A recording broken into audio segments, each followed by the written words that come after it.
Ravi de vous retrouver sur Rufisque Sénégal Télévision, la télé qui vous rapproche de la réalité mbokk yi xarit yi nuyu nañ leen bu baax di leen dalal jàmm seen émission bi nga xam ne mooy def Débat Fallou ni ñu koy defee saa su ne di si dalal ñi nga xam ne ñu yëngu ci langue politique bi si jamono ji si élection gox-goxaat yi ñu dëkkmal ñuy laaj ci baatu askan wi émission bi tax ñu daal di jàkkaarloo askan wi wax ak ñoom fii lay amee sur Rufisque Sénégal Télévision tey jii ñu si dalal monsieur Ilimane Sakho Sembène di candidat bu coalition Yewwi Askan bi si commune bu Rufisque Est mooy nekk suñu gan tey jii ñu bàyyi ko mu nuyoog say internet laata ñëw suba si waxtaan bi monsieur Ilimane Sakho Sembène ñu bàyyi la nga nuyoog mbokk internet yu Rufisque Sénégal Télévision. voilà merci beaucoup Mortala ci invitation yi maa ngi lay delloo nuyoo di la gërëm bu baax di la sant di sant aussi madame la directrice ak équipe bi nga xam ne bii ñoo fi nekk yëpp tey nii teewee ci émission bi nga xam ne bii. C'est une émission enregistrée au niveau de Rufisque Sénégal Télévision. Ñun Ilimane Sakho Sembène à l'état civil El Hadj aussi professeur d'anglais au lycée Abdoulaye Sadji militant aussi du parti de l'unité et du rassemblement désigné candidat de la coalition Yewwi Askan Wi à la commune de Rufisque Est. D'accord tey jii mën nañu xam motivation bi la dugal tey jii ba nga sóobu ci wàllum politique. waaw gannaaw bu ñu nuyoo aussi ñi nga xam ne ñoo ñuy seetaan ci à travers le médium di wax rek ne lii nga xam ne moo ñu dugal ci wàllu politique dafay dellu ci responsabilité. responsabilité ndax lan ndax ñun dañu nekk doomu Tëngéej juddoo Tëngéej màgge fi yàlla def ñu fi yëngatu ci activité professionnelle mais tamit ci cadre dëkkuwaay ak aussi nekk nu askan bi ñun dañu gis ne dafa jot li nga xam ne lii moo fi nekk ci wàllu doxalin par rapport aux communes par rapport à la ville ñu indi ci soppite bu baax a baax parce que nag ku ko xool ba seetantal ko xam ne li ñuy wax nii sax jarul sax ñuy dem fu sori parce que nit ñi gisal nañ ko seen bopp vivral nañ ko seen bopp muy c'est le vécu de tous les jours donc comme dem nañ ba àgg ci stade boo xam ne bii jaadu na ñu indi du sang neuf jaadu na ñu indi ay solutions nouvelles par rapport à la gestion des communes particulièrement celle de Rufisque Est ñun dañuy sentir ne c'est notre responsabilité ñu dugg ci ndax indi du nouveau amener du nouveau mais aussi améliorer les conditions de vie et d'existence des populations. tey jii nga nekk candidat bu coalition Yewwi Askan bi te wax nga ko sax sa biir wax je pense que bokk nga ci benn part tey jii ngeen booloo yéen ñëpp nekk ci coalition bi sa tànneef bi naka la demee. waaw xam nga comme ni ngeen ko déggee dans la presse que ne nous sommes dans une coalition une forte coalition d'ailleurs. Au passage maa ngi nuyu di gërëm bu baax tous nos alliés qui sont dans la coalition. mënuma lim ñëpp ndax dañuy wax ku lim juum souvent wala nga am loo bàyyi mais c'est une forte coalition bu ñuy wax l'enjeu des élections locales de 2022 yaakaar naa fi mu nekk nii population yi xam nañ la coalition qui est prête à faire face au pouvoir là en première position il faudra nommer la coalition Yewwi Askan ndax lan ndax ñi ko composé macha allah ay partis yu bien structurés ay partis yoo xam ne yii am nañ ancrage politique et à Rufisque et dans les communes et au niveau national ñooñu nag ñoo daje mettre sur pied la coalition. Il est vrai c'était pas facile au départ parce que rassembler tous ces partis-là tous ces mouvements une trentaine environ sinon plus dans une seule structure c'était pas évident c'était pas donné d'avance. Mais nag yàlla defal nañu sutura bon on l'a réussi en quelques mois on a mis la charte et ensuite à la suite de la charte qui a été signée par l'ensemble des alliés il y a eu la période des investitures yi aussi nekkoon benn défi boo xam ne bi il fallait surmonter ça ne pas amener trop de frustration on l'a surmonté on l'a réussi donc ñu nekk nag ci phase u jëm ci élection yi proprement dit mais suñu candidature ni mu demee mooy rek ni que coalition bi bëggee woon parce que si tànneef bi dañu defoon appel à candidature. Tous les partis qui sont représentés à l'Est étaient appelés à proposer des candidats. Nous proposé, il y avait jusqu'à 5 candidats qui avaient été proposés. Ci suñu biir waxtaan nañ mais li ñu charte bi de la coalition wax ne bu ngeen demee ba amu leen consensus da ngeen référé au niveau supérieur à la commission d'arbitrage et de médiation loolu lañ def ñu yóbbu les candidatures au niveau national ñoom ñu statuer à partir des profils des candidats qui sont là, à partir aussi de la représentativité de la formation du candidat. Ils ont statué et en finale, ils ont maintenu la candidature de moi-même. D'accord, boo xoolee foofu si commune bu Rufisque Est bi nga xam nekk nga fa bëri na tamit ay candidats yi nga xam ne nemmeeku nañ ko fa ku si mel ne tey jii candidat bu parti au pouvoir tey jii boo daana ko côté boobu la nekkee ndax jàpp na loolu tamit du leen indi benn gàllankoor seen liggéey bi nga xam ne moom ngeen bëgg a def foofu. waaw loolu on est pleinement conscient. Parce que au passage sax maa ngi wax que ne dëgg la yàlla ñun la def candidat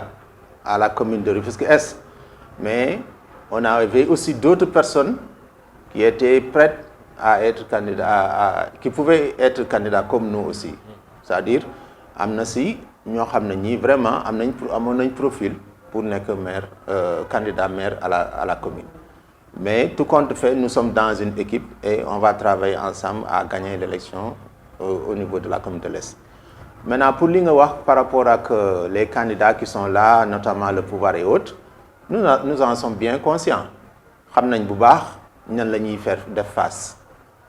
Parce que boo jëlee la commune de Rufisque Est ña fa nekk ci candidat parce que je dis tout souvent dans les sorties que nous avons, c'est la commune la plus convoitée dans notre ville. Le nombre de listes qu'on a à Rufisque Est, on n'a pas ailleurs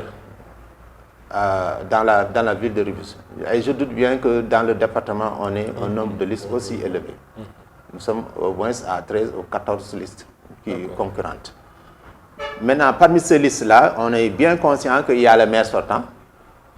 Il y a aussi un autre élément du pouvoir qui est là, candidat, collaborateur direct du président de la République, vous me direz. Ouais, mais n'empêche, nous savons compter sur nos forces. Et nous savons également que nous avons la capacité, les moyens de vaincre, de les vaincre. tey jii boo doon jàngat bilan bi nga xam ne maire sortant moom la fa def tey jii nag ngay définir bilan bi nga xam ne liggéey na ko fa si mandat bi mujjee. Voilà, en termes de bilan, moi je dirais que c'est mi-figue, mi-raisin. Parce que, d'accord, il a eu à réaliser certaines choses. On ne peut pas être maire, avoir été maire d'une commune depuis 2009 jusqu'à 2014, être reconduit de 2014 à 2019. Maintenant, il y a un prolongement de 2 ans et demi. Par le maire de Fufidara, bon, ce serait vraiment un temps perdu pour la commune. Voilà. Au moins, il y a moi, j'aurais vu que, quelque part, comme organiser le milieu informel ici, surtout Maquette B, c'est une bonne chose quand même. Le fait de les avoir regroupés dans des cantines, avoir mis sur pied ce centre-là commercial, c'est une bonne chose. Mais ce n'est pas suffisant. Parce que le problème du marché, surtout Maquette B, comme nous le savons, demeure encore. Vous allez à l'école Ibrasek, vous avez les alentours, toutes les cantines qui sont là-bas. Vraiment, on devrait penser à les réorganiser, à les mettre quelque part pour que ça puisse être dégagé. C'est vrai que aussi d'un autre côté, il y a eu une gestion inclusive quelque part par rapport à la création des conseils de quartier. Ça, c'est une chose que moi j'approuve. Parce que la commune est une institution qui doit gouverner, qui doit administrer, qui administre directement les quartiers. Maintenant, faire en sorte que les quartiers soient organisés en conseil, c'est une bonne chose. Ça, c'est des aspects que je peux noter comme des aspects positifs. Maintenant, d'un autre côté, je dirais qu'il y a des manquements. Des manquements à quel niveau, vous me direz? je dirais surtout des manquements du point de vue éducation. Parce qu'en matière d'éducation, j'ai eu à parcourir le plan de développement communal qui était établi en 2015. Il avait été noté un déficit en salle de classe de 81 salles de classe. Maintenant, à parcourir le bilan, on se voit qu'à la réalisation, il n'y a que 6 salles de classe qui sont réalisées sur les 81. Donc ça, pour moi, c'est insuffisant. Oui, c'est largement insuffisant. Ça, c'est un aspect. Un autre aspect aussi porte sur le problème d'assainissement. C'est vrai que les communes n'ont pas les moyens pleins pour gérer l'assainissement. Mais il avait été souligné, signalé, diagnostiqué le besoin d'assainir une zone comme Guy Mouride. Guy Mouride, voilà, c'est un central problème, c'est le nœud gordien des problèmes de Rufisque. Et dans ce plan-là dont je viens de parler tout à l'heure, il avait été souligné que sur les 8968 ménages qui avaient été recensés, seulement 28% avaient accès à l'assainissement. Et maintenant, l'objectif, c'était quoi? C'était de relever ce taux-là à 50%. Mais au bilan, on voit que c'est largement insuffisant. Si vous prenez un autre problème comme la voirie urbaine dans la commune de Rufisque-Est, vraiment, vous êtes désolé. En matière de déplacement des personnes, en matière de déplacement des véhicules, surtout en période d'hivernage, vraiment, c'est un énorme problème. Je pourrais noter un dernier problème, peut-être pour un dernier aspect pour terminer, c'est celui-là qui est lié au marché Arafat. Le marché Arafat qui est là depuis des années et des années et des années. Complètement délabré. Des cantines qui sont là, construites et inoccupées. Et ce qui pose même un problème de sécurité maintenant. Les gens, les voisins, les riverains, hier nous étions dans des familles là, riveraines du marché Arafat. Mais ils nous posent un problème de sécurité réel. Parce que les cantines sont laissées là, délabrées, il n'y a aucune fréquentation. Ce qui fait que la nature ayant horreur du vide, des malfaiteurs parfois fréquentent ces lieux-là et causent d'énormes problèmes aux populations qui n'arrivent même pas à se déplacer, ne serait-ce que pour aller régler leurs petits besoins. Donc c'est vraiment faire face et aller les résoudre. tey jii gannaaw ba nga xam ne def nga bilan bi nga xam ne moom la maire sortant bi def te daanaka sax est-ce que dañu ne lu bees la ak nouvelle politique bu Yewwi Askan Wi parce que dans les normes nit ñi dañuy critiquer rek mais au moins def nga bilan boo xam tey jii côté analyser nga côté positif ak négatif tey jii yéen bu la yàlla defee tey jii ba nga nekk ci bopp commune bu Est yan changement ngay indi sa programme lan ngay proposer askan wi. waaw loolu ñu ngi koy ñaan suñu borom ndax. Comme ni ma ko waxee ci benn jotaay l'autre jour ñun li ñu nekk nii yàlla dafa def dañ ko jàpp ngir jaamu yàlla parce que souvent politique dañuy wax boo waxee politique au Sénégal ñu ci bëri dañ koy tilimal. mais politique ci boppam tilimul. defin bi nag mën na nekk defin bi tilim te ñun ak suñu conviction ak suñu ngëm-ngëm. jàpp nañ ne li ñuy yóotu nii bu ko yàlla tegee suñu loxo bés dina ñëw mu laaj ñu ci compte rendu kon nag dañ ci dem ak conviction que ne lii jaamu yàlla lay doon ci ñun ce qui fait que lépp loo xam ne lii war nañ ko ci def dinañ ko wax ak population yi le plus clairement possible lépp loo xam ne lii commune bi mën na ko def dinañ ko wax ak population communication claire et transparente ci lan la ñu nar a def parce que wax ne dinaa def dara dogu ne dinaa def dara yàlla suñu borom rek moo am cër boobu mën naa génn fii ci studio bi léegi rek ne damay dem julli ji juma mais est-ce que mën na am garantie 100% que dinaa àgg juma ji loolu yàlla suñu borom rek moo ko am donc ñun nekk nañ ci phase boo xam ne bii pare nañ pour tëral nañ programme déjà boo xam ne bii dafay dellu ci saafara jafe-jafe askan bi loolu nag avec une équipe boo xam ne bii y a des hommes et des femmes dévoués yoo xam ne ku nekk ci sa domaine am nga fa compétence avérée ñu pare pour liggéey nag ci cadre gestion boo xam ne bi day nekk une gestion inclusive def une gestion transparente une gestion boo xam ne bi dafa day cibler le bien-être social et le bien-être économique des populations d'une manière globale. tey jii si programme est-ce que mën nga ñu citer rek si côté santé éducation ak culture ak social bu si nekk rek 2 points yoo xam ne tey jii mooy point majeur yi nga xam ne tey jii moom ngay ñu indi. waaw bu dee dans le domaine de la santé par exemple ñun jàpp nañ ne l'engorgement bi ñu gis fii si district sanitaire de Rufisque war nañ si indi solution. parce que de plus en plus dafay gën a yokk te concentration humaine bi am si zone bu nga xam ne mooy laa tudd léegi muy la zone Guy Mouride Arafat jaadu na ñu am fa un centre de santé secondaire loolu waxtaan nañ si ak suñu ay personnes ressources yi nga xam ne yi ñoo gën a féete ci domaine de santé xamal nañu ne c'est faisable et lu ñu am yéene def la c'est-à-dire li nga xam ne li mooy nekk ci wàllu district de santé bu Rufisque ñu am beneen point boo xam ne bii da koy soulager ci wàllu consultation ci wàllu traitement aussi loolu daal bokk na ci aspect bi gën a fës c'est un point phare sax ci suñu programme pour que les populations yi nga xam ne dañu nekk dans le besoin waroon a ñëw fii en centre-ville ñu dem au centre secondaire de Guy Mouride qu'on va ci côté culture incha allah ci côté culture am na ci réflexion bu profonde boo xam ne bii déjà def nañ ko mais li si gën a fës loo xam ne lii bëgg naa ko wax mooy les journées culturelles yoo xam ne yi dañ ko waroon am dañ ko daan am te aussi ñu gëj ko dégg déjà dans les quartiers sax des fois di nga gis ay quartiers yu ko créé ay 72 heures. D'accord. 72 heures culturelles de ceci d'un tel quartier loolu dafay am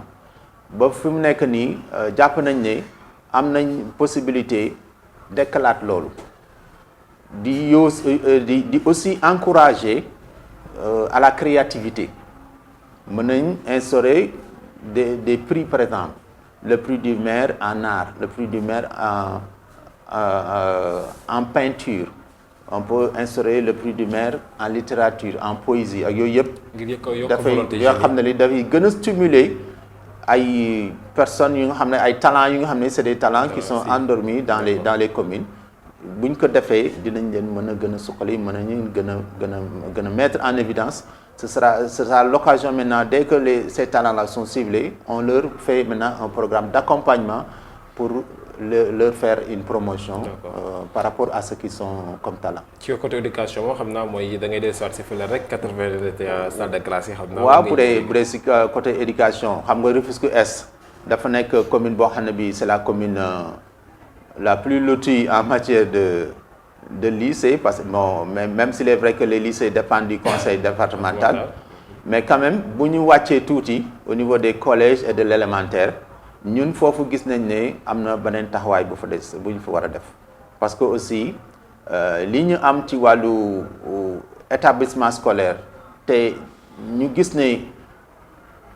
am na lu ñu war a def par rapport à la gestion loolu incha allah dinañ si def suñu contribution en quoi faisant surtout en faisant en sorte que les personnes ñiy liggéey ci école yi ñu nekk ay personnes ñu fay liggéey réellement parce que il ne sert à rien de nommer des femmes de charge dans des écoles ñu fay dem un jour 2 jours te peut-être suivi bi daal du am. D'accord. waaw parce que gis nañ ne daal le personnel bi commune bi di employé pour ñu war a dem nekk dans les établissements war nañ leen suivre bu baax war nañ leen encadrer bu baax loolu nag am na ay failles dans la gestion ñu bëgg si apporter des solutions. beneen élément bi aussi concerné l'éducation informelle par rapport au daara à Rufisque Est surtout on a environ maintenant beaucoup de daara environ une 50aine donc bëgg nañ si apporter ay éléments de solution pour les soutenir am na subventions yi mu ngi fi mais les soutenir les encadrer les appuyer ba seen besoin en nourriture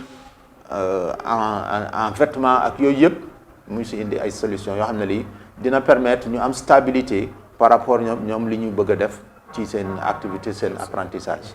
d'accord ñu léegi daanaka suñu paree que ñu des si temps ñu dugg ci côté actualité. Yewwi Askan Wi daal di lancer cagnotte au niveau national international pour soutenir suñu ay candidature si département bi en tant que membre coalition de la coalition Yewwi Askan Wi fa ngeen toll ci boobu la liggéey. waaw ci liggéey boobu ñu ngi si parce que nous sommes très en phase avec nos alliés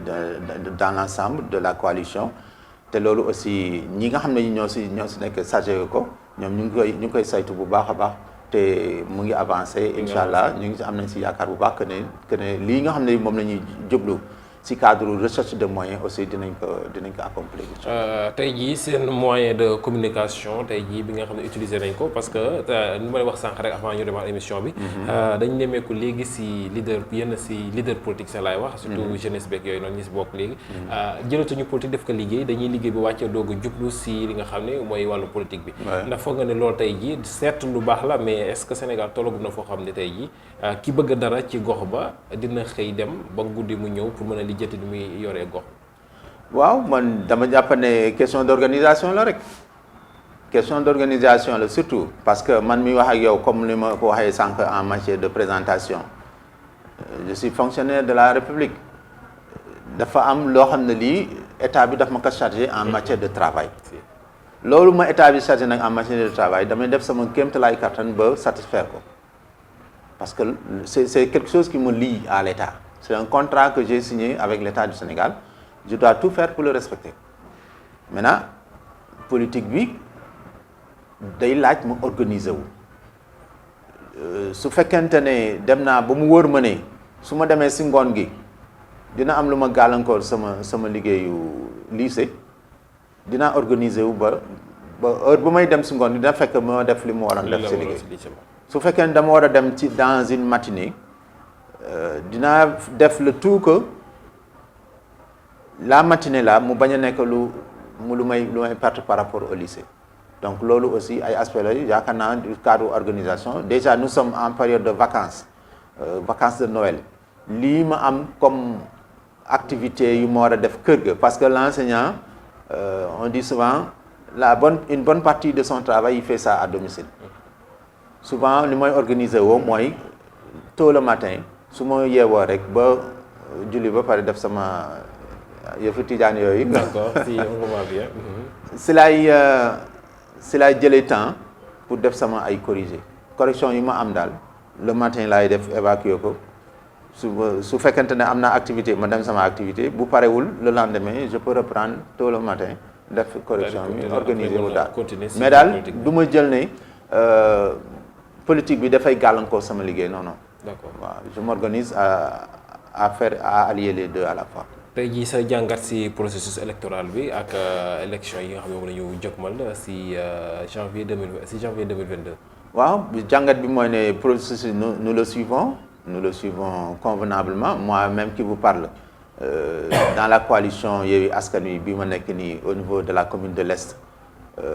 j'ai été désigné le mandataire bi ñu tolloo ci phase où confectionner les listes déposées c'est moi-même qui suis allé à la sous-préfecture déposer keroog fa lañ fanaan ba le lendemain ñu déposer ñu jox ñu recevabilité loolu mu ngi ci beneen bi aussi dellu ci ne période bi ñu toll nii le processus est en cours encore et on attend des partis qui le fournissent les représentants dans les bureaux de vote loolu aussi ñu ngi ci liggéey am na suñu benn plénipotentiaire Mamadou Gueye au passage maa ngi koy nuyu bu baax Mamadou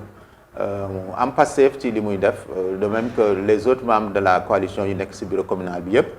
vraiment ñu ngi def liggéey bu am solo ñu ngi topp processus bi comme il se doit bëgguñu nekk en retard sur rien du tout. kon daal en grosso modo mën nañ jàpp le soir du 23 janvier 2022 nous aurons Oumar Cissé à la ville Ilimane Sakho Sembène à l'est et Bara Diouf à l'ouest. incha allah si loolu la ñuy liggéey di ñaan yàlla suñu borom mu yóbbuñu si ndax changement yi nga xam ne yi moom la commune bi soxla ak changement yi nga xam ne yi moom la ville de Rufisque soxla dëgg-dëgg l'alternative crédible fi mu toll nii mooy Yewwi Askan Wi. D'accord. Docteur Cissé maa ngi koy nuyu au passage docteur Omar c'est notre candidat à la ville de Rufisque. Et il a le meilleur profil parmi les candidats, il a aussi le meilleur programme parmi les candidats. lii mu saytu ci wàllu Tëngéej ci lu ko war a saafara ba mu tegu si bëtu président de la République mu waroon am oyofu ne programme bi nañ ko dérouler te def ko mais nag loolu c'est la solution pour la ville de Rufisque. Et le docteur Cissé Omar, il est bien placé, il est mieux placé que quiconque parmi ces candidats-là pour être maire de la ville de Rufisque. Si loolu nag la ñuy liggéey di am yaakaar bu baax a baax ne yàlla suñu borom incha allah dinañu ko defal te mu nekk lu gën si ñun lu nekk ci gën si askan bi pour solutionner les problèmes auxquels les populations font face depuis 10 ans, depuis 20 ans, depuis 60 ans. Les populations sont entrées là de souffrir et vraiment il est temps que ça change. D'accord, ñu lay remercier ba cette invitation, mot de la fin. Voilà, merci beaucoup Mortala. Mot de la fin dama leen di delloo kàddu gi di leen remercier yéen tamit parce que dëgg la ñun ñoo ngi dans la politique xëj na ñenn ñi bu ñu déggee suñu tur siiwagul noonu par rapport ak suñu ay yeneen adversaires waaye ñu ngi sur le champ politique depuis un temps. Les législatives de 2017 bi ñu koy def ñu ngi ci woon très actif la présidentielle de 2019 bi ñu koy def ñu ngi ci woon très actif aussi di sillonner le département di sillonner la ville di sillonner même des entités qui sont hors de la ville hors de la région de Dakar donc loolu yëpp nekk loo xam ne lii expérience la si ñun ñu bëgg ko nag accompagner ak li nga xam ne lii mooy suñu alliés yëpp ñu def bloc pour aller vers la victoire donc appel bi may lancer daal surtout mooy ne que les populations surtout de Rufisque Est les populations de la ville de Rufisque nañu bàyyi xel bu baax sur les choix yi nga xam ne moo lañ nar a def le 23 janvier 2022 fu ñu dem si biir Tëngéej fu ñu dem si biir commune Est population yi dañuy wax ay jàmbat te nag man yaakaar naa ne toll nañ foo xam ne fii li ñu wolof di wax rek mbajum kanam borom moo koy fajal boppam loolu lañ toll nag population yi ñoo war a jël seen ful ak seen fayda bopp xam ne carte moo leen fi tegoon carte moo leen fi war a jëlee carte yoo leen fi war a jël ñoom ñoo ko détenir ñoo war a jël def les bons choix à la ville ba def les bons choix dans les communes muy Rufisque Nord maître Cissé Assane muy Rufisque Ouest monsieur Bara Diouf muy la ville docteur Omar Cissé muy à l'est suñu camarade Elimane Sakho Sembène yal na ko yàlla mottali ak jàmm incha allah. ñu koy remercier bu baax moom monsieur Elimane Sakho Sembène nekkoon suñu ganub émission nekk candidat coalition Yewwi Askan Wi bu commune bu Est mu doonoon tey jii suñu gan ñu koy jaajëf bu baax si wuyu si bi di remercier bu baax équipe technique bi Lamine Proyo PDG di ak Ra coordonnateur di remercier aussi aujourd'hui pour la tenue à la grande sœur Nabou Anne moo fi jaar tey di leen jox di daje à très bientôt si beneen numéro jërë ngeen jëf.